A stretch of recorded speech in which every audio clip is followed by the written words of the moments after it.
Tensions are rising in one of the most fiercely disputed areas in the world, the South China Sea. From armed man-made islands to fighter jets and warplanes, China's strong presence in the contested area is alerting the US and its allies. But recently, the US Navy fired at a Chinese jet flying over a US aircraft carrier. Will this incident escalate tensions further in the South China Sea? Join us as we unravel the mystery behind the US Navy firing at a Chinese jet. The US Navy shot at a Chinese fighter jet that flew over a US aircraft carrier near Guam. This happened when a Chinese J-15 fighter jet entered the airspace of the USS Ronald Reagan, a large American aircraft carrier doing exercises in the Western Pacific Ocean. Despite many warnings to leave the area, the Chinese jet ignored them. As a result, the US Navy fired warning shots from its defensive weapon system. The Chinese jet then turned away and left. Details about any damage caused to the Chinese jet have not been shared by foreign sources. However, the event marked a big increase in tensions between the two nations. The Chinese government criticized the US Navy's actions as provocative and not professional, expressing worry that the event seriously disrupted regional peace and stability. The US government defended its actions by stating that a Chinese fighter jet had broken international laws when it flew into the airspace of a US warship. The US Navy emphasized it was ready to defend itself against any threats. This incident occurred during a period of heightened tensions between the United States and China. These two nations have disagreements over several issues, such as trade, Taiwan, and the South China Sea. The decision of the US Navy to shoot at the Chinese jet signals a more assertive approach towards China. It also serves as a warning that the US will not tolerate any breaches of its sovereignty. This event is likely to increase tensions further between the two countries. The response from China remains uncertain, but there is a possibility that this incident could escalate into a military confrontation. The United States maintains a robust military presence in the Western Pacific as part of its commitment to allies and its strategy to exert influence in the region. Guam, a strategically important island, serves as a crucial military base for both the US Navy and Air Force. The presence of an aircraft carrier strike group near Guam shows that the country is dedicated to keeping peace in the region and safeguarding its interests. Concerns have risen over China's increasing military strength and bold actions in the South China Sea and the Western Pacific. This has worried the United States and its allies. China claims large areas of ocean as its own, causing disputes with neighboring countries and the United States over who has the right to navigate freely and control these waters.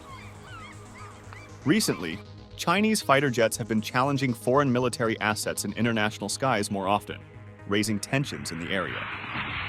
While patrolling near Guam, a US aircraft carrier strike group detected an unknown aircraft on its radar systems. Despite repeated warnings from the US Navy to leave, the aircraft, identified as a Chinese J-15 fighter jet, continued on its course. It eventually crossed into the airspace directly above the aircraft carrier, breaching established boundaries. The US Navy, concerned about a potential security breach and seeing the action as aggressive, decided to shoot at the invading aircraft, which was a new and unusual step.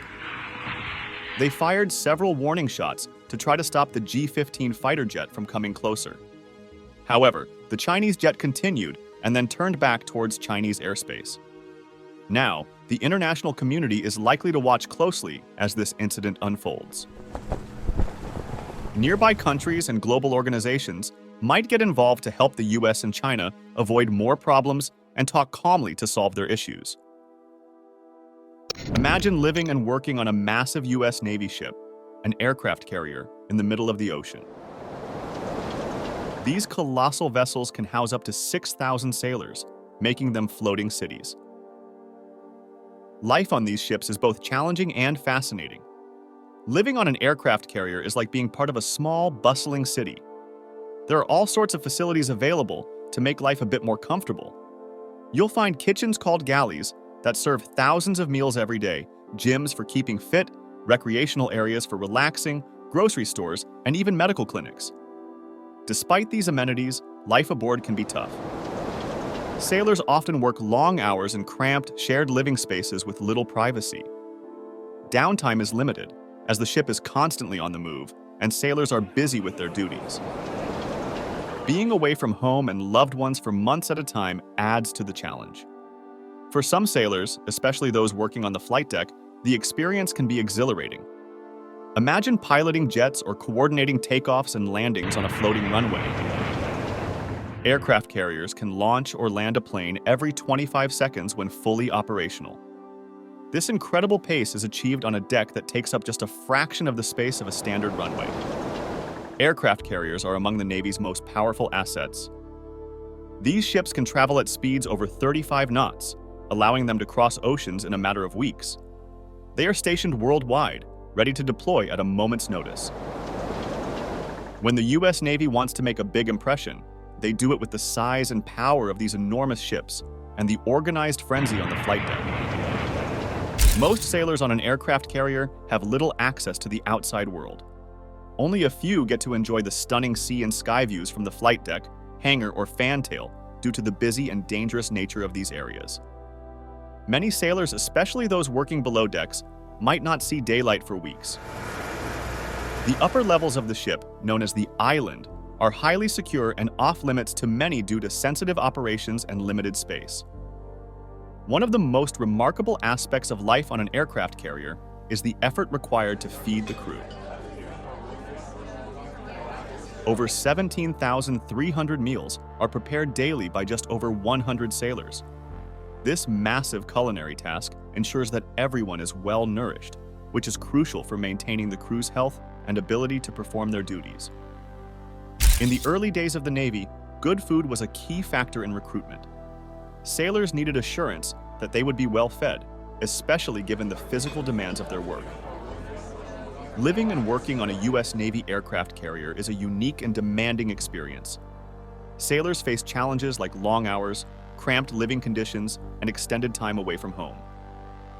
Yet the sense of camaraderie, the thrill of operating a powerful ship, and the vital role they play in defending America's interests around the world make it an unforgettable and rewarding experience.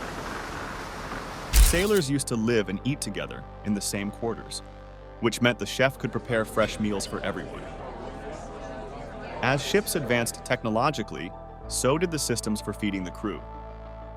Messes, or groups of sailors who eat together, remained the main way food was provided, but these groups grew larger as ships got bigger. Over 17,000 meals are prepared each day in the ship's kitchens, called galleys. Culinary specialists, including unrated sailors, bakers, cooks, butchers, and a chief commissary steward, work together to run the galleys. The commissary steward handles the accounts, distributes food, and helps with meal planning. On most ships, the galley includes a kitchen, a meat station, and a bakery, all equipped with large machinery to handle the vast quantities of food needed. For example, butchers use bandsaws to cut through large sides of meat, and there are massive machines for steaming vegetables, mixing dough, and cooking in industrial ovens, grills, and fryers. Each day, about 93 culinary specialists prepare between 16,000 and 18,000 meals, from breakfast at 6 a.m. to midnight rations. They follow a 15-day menu cycle and receive weekly resupplies, ensuring a mix of dry and fresh ingredients. On an aircraft carrier with 5,000 crew members, daily consumption includes 1,600 pounds of chicken, 160 gallons of milk, 30 cases of cereal, and 350 pounds of lettuce. Every 7 to 10 days, a supply ship delivers 400,000 to 1 million pounds of food, sometimes including regional specialties like Greek feta cheese. The Navy plans meals to boost morale, with favorites like Taco Tuesday and Mongolian Grill. Culinary specialists ensure each meal is well prepared, providing comfort to sailors far from home. Birthdays are special too. Sailors celebrating at sea enjoy a prime rib or lobster lunch with a tablecloth, wine glasses, and background music. This attention to detail greatly impacts crew morale and quality of life on board. The work of a Navy culinary specialist is demanding, requiring early starts at 3 a.m. and long, hard hours. Time management is crucial to keep up with the high demand.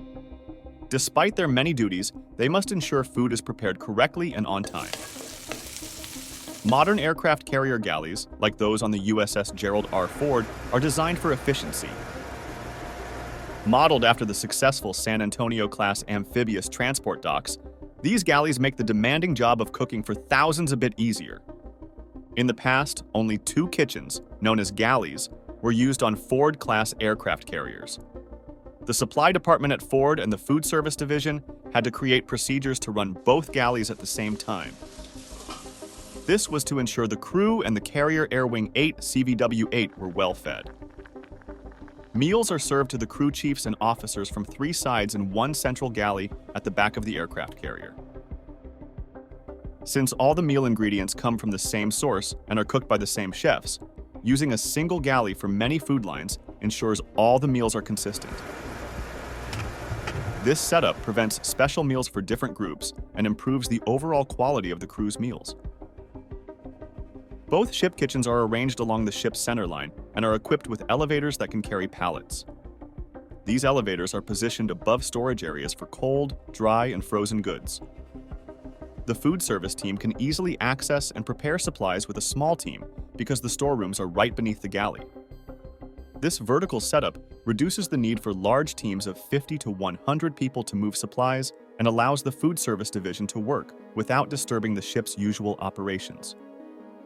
One of the key amenities is the laundry room, which can wash and dry 50,000 pounds of clothes each week. Since sailors spend most of their time at sea, they don't have the same conveniences as people on land. To keep sailors in top physical condition and maintain high morale, the Navy provides them with many of the same facilities they would have on land. One such facility is a grocery store. Having a store on board is crucial. Beyond providing snacks to keep spirits high, the store ensures sailors can buy essentials like razors, hygiene products, and extra food. The store handles around 1,000 transactions each day, making about $10,000 daily. It stocks items for all kinds of diets, from protein shakes and potatoes to candy and chocolate. Sailors can also buy coffee, tobacco products, phone cards, and more. The profits from the store go towards morale, welfare, and recreation activities, reducing the cost of leisure activities for the crew. The retail service specialists, formerly known as ship servicemen until they were renamed in 2019, manage the store and various other operations on the carrier. They ensure the store is well stocked and serves the sailors' needs, helping them live comfortably while at sea. The Navy uses a process called replenishment at sea to supply everything a carrier needs, including food and other groceries. Replenishment at sea, also known as underway replenishment, is the process of transferring fuel, ammunition, and supplies from one ship to another while both ships are moving. This technique was developed in the early 20th century and was heavily used by the United States Navy during World War II in the Pacific. It allowed U.S. carrier task forces to stay at sea indefinitely. There are 2 main methods of replenishment at sea: vertical replenishment and alongside connected replenishment. Vertical replenishment involves using a helicopter to transfer cargo from the supply ship to the receiving ship while they are both in motion. This method is beneficial because it reduces the risk of accidents by keeping the ships further apart.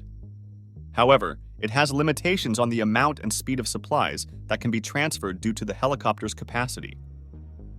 The more commonly used method is alongside connected replenishment. This involves the supply ship and the receiving ship sailing side by side, typically about 30 yards apart. The supply ship maintains a constant speed of 12 to 16 knots to reduce the effects of waves and ensure better control. The supply ship then fires a gun line or pneumatic line thrower to the receiving ship. This line is used to pull across additional equipment needed for the transfer, such as fuel hoses and cargo transfer rigs. The supply ship, acting as the command ship, coordinates the operation and provides all necessary lines and equipment. While effective, alongside connected replenishment can be dangerous.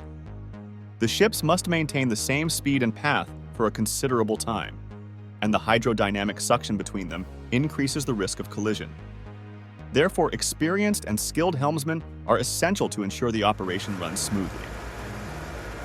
Larger ships often set up multiple transfer rigs to speed up the process or handle different types of supplies simultaneously. Many resupply ships can service 2 receiving ships at once, one on each side. However, U.S. Navy aircraft carriers always receive replenishments on their starboard side due to the layout of the island and navigation bridge. When a Navy ship is being resupplied, the crew on the bridge must focus entirely on steering the ship and keeping the right speed.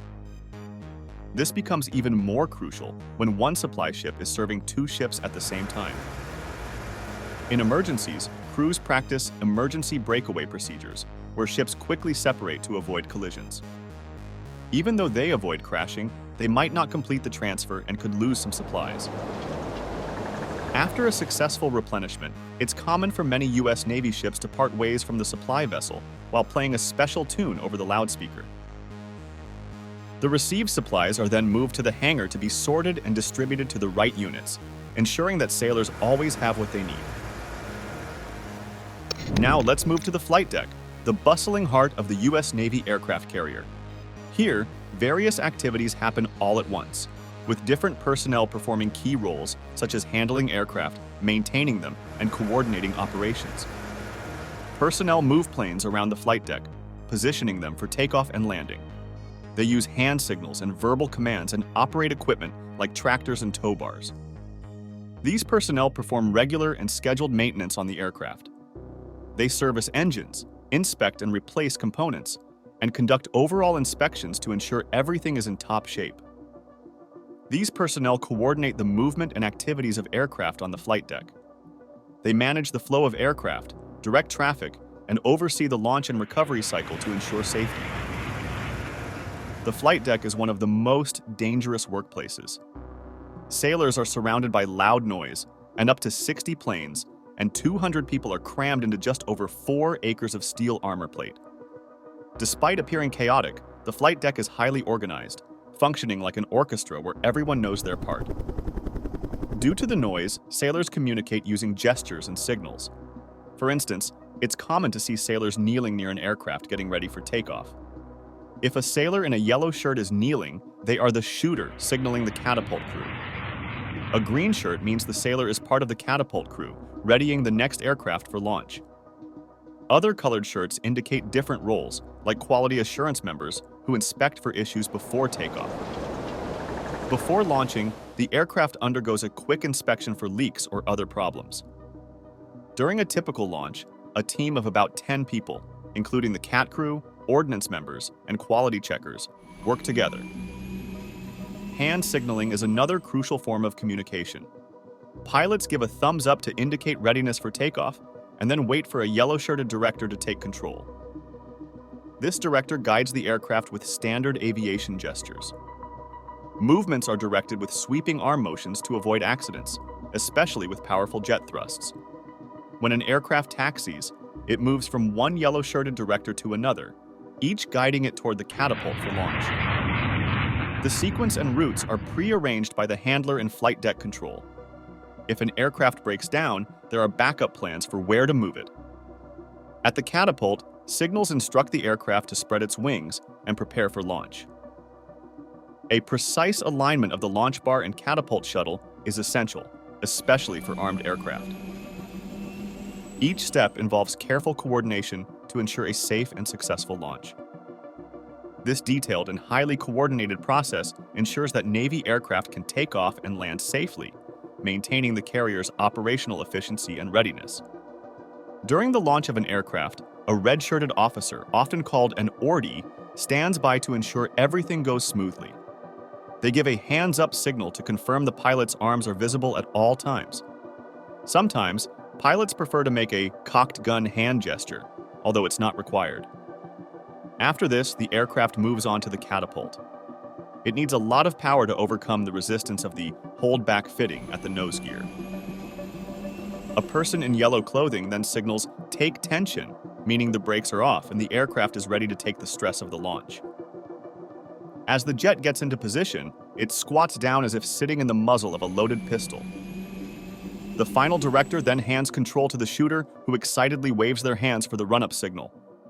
The pilot checks the instruments one last time, sets the power, and salutes the shooter, signaling readiness. The shooter returns the salute, taps the deck, and points forward, signaling the launch. The aircraft accelerates from 0 to 160 knots in under 2 seconds, thanks to the powerful catapult mechanism. Landing signals are simpler. A yellow-shirted officer signals the pilot to reduce the throttle and then indicates when the aircraft hook should be lowered. After landing, the pilot signals if the jet needs maintenance. The aircraft then taxis to its parking spot, and chocks and chains are installed to secure it. In the middle of the flight deck is a small, vital area known as the bubble. Here, officers have the best view of all the action. The bubble, officially called the Integrated Catapult Control System, ICCS, is essential for safe and efficient aircraft launches. The officer inside ensures everything is in order before takeoff, checking the wind, path, and communication with the pilot. The ICCS controls the catapults and communicates with remote panels and indicator lights. In an emergency, control can be transferred to other panels on the deck. The system ensures smooth operations, with components like status lights, launch switches, and control panels guiding each launch. Aircraft carriers can launch planes every 20 seconds using 4 catapults. Each catapult has a massive piston under the deck, engaging the aircraft's nose gear via a T-bar. Once the engines reach maximum power, the catapult propels the aircraft from 0 to 160 knots in less than 2 seconds. Life on an aircraft carrier isn't all work. Sailors enjoy traditions like swim calls, where they can jump off the ship into the ocean. These events are a chance to relax and have fun. Sometimes, sailors compete in costume contests or diving challenges, creating memorable experiences. Another tradition is the Steel Beach Party, where sailors cook barbecues and play music on the flight deck. These picnics provide a well-deserved break and a sense of camaraderie. Aircraft carriers are like floating bases for airplanes on the ocean.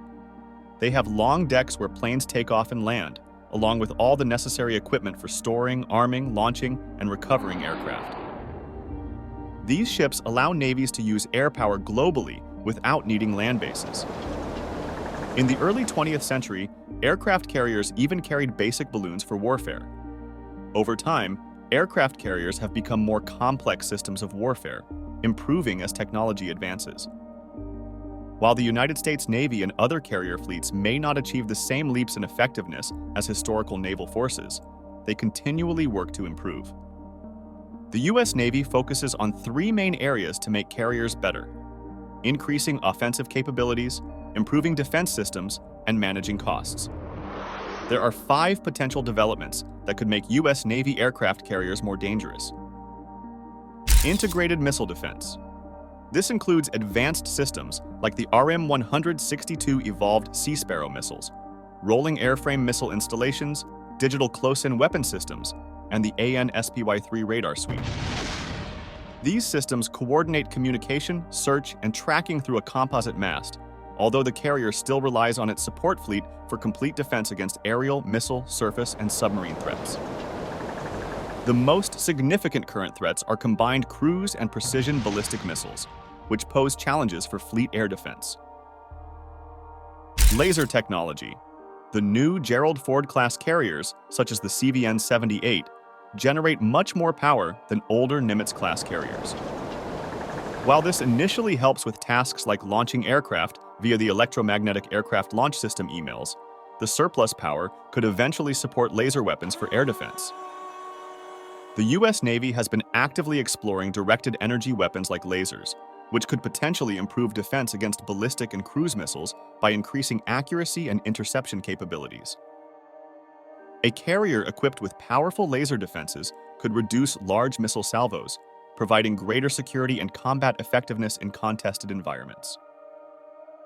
Drones. Since the Cold War ended, the U.S. Navy has faced challenges due to the cancellation of the A-12 Avenger and the retirement of the A-6 Intruder, leaving a gap in its ability to strike targets over long distances from aircraft carriers. To fill this gap, the Navy turned to the Tomahawk missile, which reduces risks to pilots compared to manned aircraft. Another approach has been to extend the range of fighter bombers through in-flight refueling, although this has put a strain on the airframes of many Navy planes. Currently, a major discussion within the Navy revolves around the U-class program, aimed at deploying long-range stealth drones. The debate centers on defining the drone's role.